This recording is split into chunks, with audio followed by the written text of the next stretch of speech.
कभी भी अपने घर के बच्चे को नालायक मत समझो, कभी भी अपने घर के बच्चे को हम हमेशा लायक ही समझो।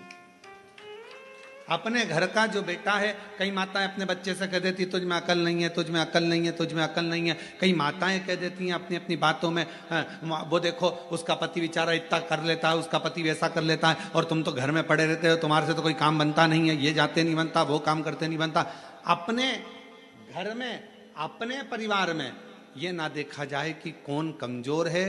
ठीक है, कोई कोई बच्चा पढ़ने में होशियार रहता है, कोई कोई किसी कला में होशियार रहता है। मेरा भगवान किसी को कम तो नहीं रखता, भगवान सबको लेवल बराबर बनाकर रखता है।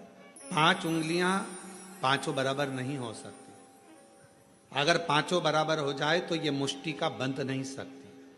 इसलिए इस मुष्टिका को बांधने के लिए 5 उंगलियों को भी परमात्मा ने अलग अलग बनाया है, किसी को छोटी, किसी को बड़ी, किसी को मंजली, किसी को संजली बनाया। परमात्मा सबको, घर में 5 बहनें, आप भी होंगी, 2-3 बहनें तो होंगी, 2 नहीं होगी, 3 होगी, 3 नहीं होगी तो 1 होगी, काका बाबा की मिला लो 2-4 तो बहनें होगी। सबका रहने का तरीका अलग, सबका खाने का तरीका अलग, सबका बोलने का तरीका अलग, सबका व्यवहार अलग, सबके अपने अपने तरीके, अपना अपना व्यवहार है सबका, और सब अपने अपने व्यवहार से, सब अपने अपने तरीके से रह रहा है, सब अपने व्यवहार। अब कई माताएं कहती हैं कि हमारा वो जेठानी तो कभी मंदिर नहीं जाती। भगवान शंकर से प्रार्थना करो, जेठानी नहीं जा रही है तो मत जाने दो। कोई कोई ऐसा होता है जिस पे मेरे भगवान शंकर का प्रेम बहुत होता है, वही तो जाएगा ना। कोई कहे मेरी देवरानी नहीं जाती, मत जान दो, उसकी मर्जी। आप अपना कर्म करो, आप भगवान के मंदिर जाओ, आप शिवालय जाओ, शंकर जी की आराधना करो।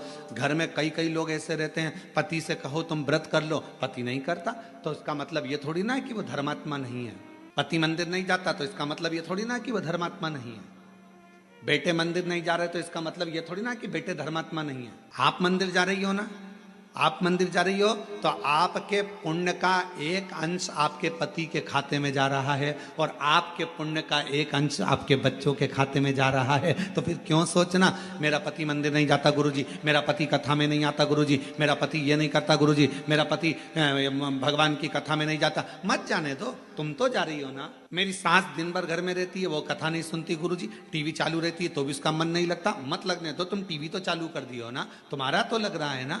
बस अपन, हम सुधरेंगे युग सुधरेगा, हम सुधरेंगे युग, हम बदलेंगे युग बदलना किसको है?